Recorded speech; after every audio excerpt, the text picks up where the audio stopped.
কতক্ষণ লাগবে?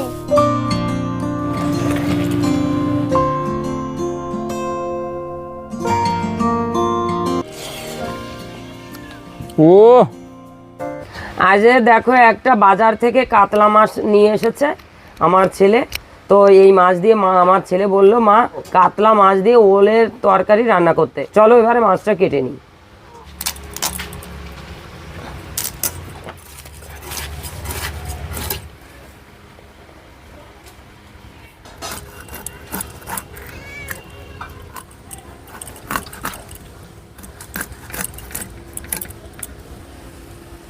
বন্ধুরা, বাজার থেকে আজ একটা জ্যান্ত কাতলা মাছ এনেছে। দেখো মাছটা তো মা কাটলো, তোমরা দেখেছো কত সুন্দর, মাছটা কতটা টাটকা। আর এই জ্যান্ত কাতলা মাছ দিয়ে আজকে রান্না হবে ওলের তরকারি। তো আমরা কিভাবে ওলের তরকারিটা রান্না করছি তোমরা পুরো ভিডিওটা অবশ্যই দেখতে থাকো। আর এদিকে নিয়ে নিয়েছি পরিমাণ মতো ওল। তো এই ওলটা এতটাই সুন্দর, দেখো এর কালারটা। এই জ্যান্ত কাতলা মাছ দিয়ে এই ওলের তরকারি রান্না করলে কোনো মশলা ছাড়াই এতটাই টেস্টি হবে, না খেলে বোঝা যাবে না। তো চলো রান্নাটা শুরু করছি, তোমরা দেখতে থাকো। চলো। বন্ধুরা, ওলের তরকারি রান্না করার জন্য আমি প্রথমে ওলটা কেটে নেব। দেখো কত সহজেই ওলটা কাটা হয়ে গেল, খুব সুন্দর ওলটা দেখে মনে হচ্ছে।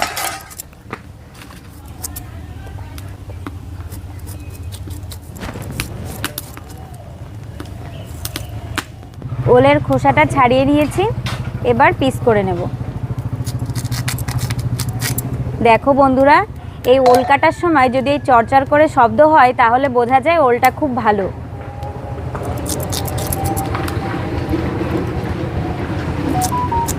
ছোট ছোট করে ওলের পিসগুলো করে নেব।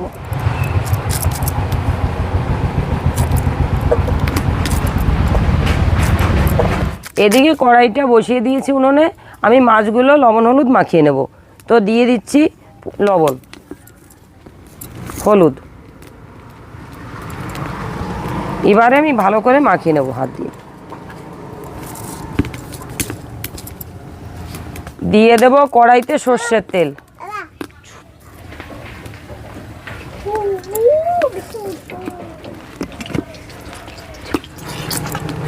এবারে কড়াইতে মাছগুলো দিয়ে দেবো।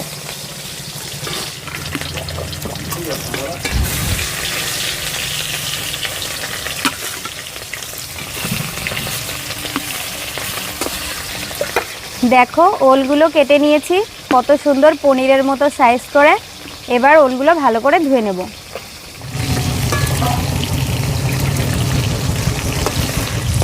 ওলটা ভালো করে ধুয়ে নিয়েছি, এবার তুলে নেব।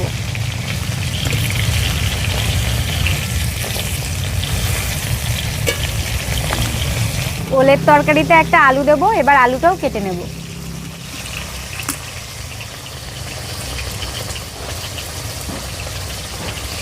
খোসাটা ছাড়িয়ে নিয়েছি, এবার পিস করে নেব, ঠিক ওলের মতোই সাইজ করে কেটে নেব।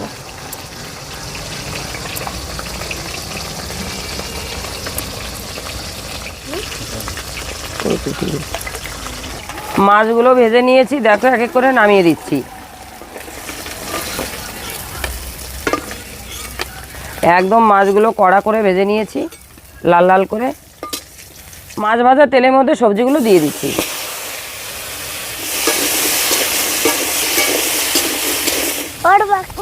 কতক্ষণ লাগবে? এই তো ওলের তরকারি কাতলা মাছ দিয়ে রান্না করছি, হয়ে যাবে। এই তো সবজিগুলো কষাচ্ছি, লবণ দিয়ে দিচ্ছি পরিমাণ মতো। এই তো রান্না হবে, তুমি আর একটু ওয়েট করো। এই তো রান্না হবে, তারপরে খাবা। তোমারই আগে দেব, তুমি খেয়ে বলবা কেমন হয়েছে। আমি সবজিটা কিছুটা সময়ের জন্য ঢেকে দিচ্ছি। আসলে ওলের তরকারি একটু ঢেকে ঢেকে রান্নাটা করতে হয়, কারণ অনেক সময় ওলটা একটু কম গলে, কিন্তু এভাবে ঢেকে রান্না করলে আর কোনো সমস্যা থাকে না। তো আমি কিছুটা সময় ঢেকে দিয়েছি, এবারে একটু নেড়ে চেড়ে দেখো কত সুন্দর করে ওলগুলো ভেজে নিয়েছি।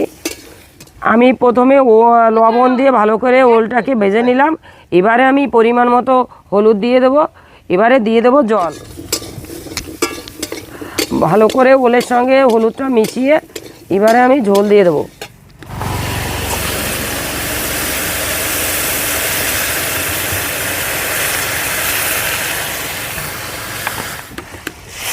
আমি পরিমাণ মতো ঝোল দিয়ে দিয়েছি, তোমরা তোমাদের পরিমাণ মতো তোমরা ঝোল দিয়ে দেবে। আর ওলের তরকারিতে একটু ঝোলটা একটু বেশি রাখতে হয়, তার কারণ ওল সবজিটা একটু ঝোলটাকে টেনে নেয়। তো তোমরা তোমাদের পরিমাণ মতো তোমরা রাখবে। তো আমি এবারে দিয়ে দেবো ঢাকা। এবারে আমি জালটাকে বাড়িয়ে দেবো। ওলের তরকারিতে লঙ্কাটা একটু বেশি দেওয়া উচিত, কিন্তু আমি এই যে কটা পরিমাণ মতো লঙ্কা নিয়েছি, এই লঙ্কাতে প্রচণ্ড ঝাল, তাই আমি বেশি দেব না, আমি পরিমাণ মতো দিয়ে দিলাম। তোমরা তোমাদের স্বাদ অনুযায়ী তোমরা লঙ্কা ব্যবহার করবে।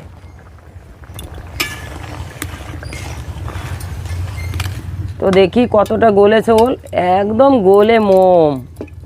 দেখো সত্যি ওলটা খুব সুন্দর। তো এবারে আমি ভেজে রাখা মাছগুলো তরকারির মধ্যে দিয়ে দেবো।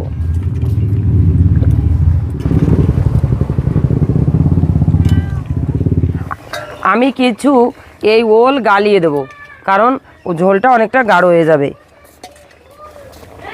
দেখো কত সুন্দর একদম গলে গেছে।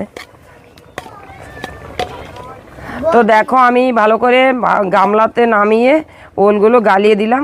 এবারে আমি সবজির মধ্যে দিয়ে দেবো, ঝোলটা গাঢ় হবে। তো এবারে আমি ফোড়ন দেবো, তোমরা দেখতে থাকো। এবারে ওলের তরকারির ফোড়নটা দিয়ে দেবো, তোমরা ভিডিওটা স্কিপ না করে এক নিরিখে দেখতে থাকো। রান্নার স্বাদটা এবারই হবে, ফোড়নের পরেই স্বাদটা পাওয়া যায়। দিয়ে দিচ্ছি একটা তেজপাতা। একদম ঘরোয়া পদ্ধতিতে রান্না, কোনো মশলা ব্যবহার করব না। তো দিয়ে দিচ্ছি কিছু গোটা জিরে, আর এই জিরেগুলোই আমি তেলের থেকে তুলে এটাই আমি মশলা হিসেবে ব্যবহার করব। তোমরা এভাবে একবার রান্না করে খেয়ে দেখো, যারা মশলা বেশি পছন্দ করো তারাই এভাবে একবার খেয়ে দেখো, তাহলে বুঝতে পারবে যে এই রান্নাটাও কতটা মশলা ছাড়া, মশলার থেকে কোনো অংশে কমা না। দিয়ে দিচ্ছি তরকারি। দেখো সবজির কালারটা দেখো। তো এবারে আমি এই জিরেগুলো হাতা দিয়েই বেটে দেব। হাতা দিয়েই বেটে এই মশলাটা আমি সবজির সঙ্গে মিশিয়ে নিলাম। তরকারি সম্ভার হচ্ছে নামাও, ডাল সম্ভার হচ্ছে জালি। তো আমার তরকারি সম্ভার হয়ে গেছে, এবারে আমি নামিয়ে দিচ্ছি। তরকারিটা পুরোপুরি কমপ্লিট। দেখো শুধু সবজিটা একটু দেখো।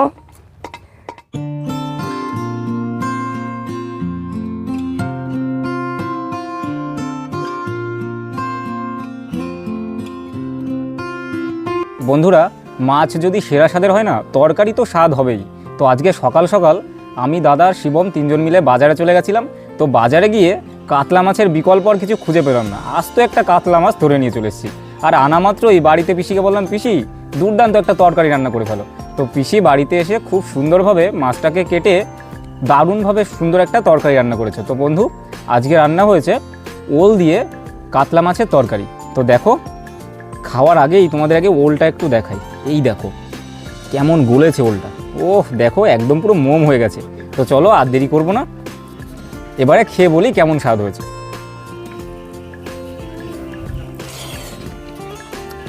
ও বন্ধুরা, শুনেছি ওলে নাকি গলা ধরে, কিন্তু পিসি যেভাবে রান্না করেছে না, গলা ধরার প্রশ্নটাই উঠছে না, বরং জিভে গিয়ে একদম সুন্দর মোমের মতো গলে যাচ্ছে। দারুণ স্বাদ, একটা দারুণ অনুভূতি। আর এমন সব সাদামাটা তরকারি যদি তোমরা না খাও তাহলে কি করে হবে। তো চলো বন্ধুরা, এবারে মাছটা একটু খেয়ে বলি মাছটা কেমন স্বাদ হয়েছে। এই দেখো একটা আস্ত কাতলা মাছের পিস, দারুণ। দেখো কি সুন্দর মাছটা।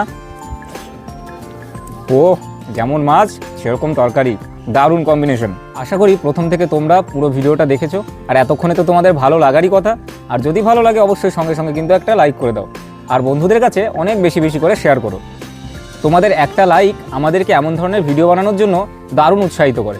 তো চলো, আর যদি ভিডিওটা তোমাদের ভালো লেগে থাকে তো our village cooking and vlog চ্যানেলটিকে সাবস্ক্রাইব করে আমাদের পাশে থাকবে।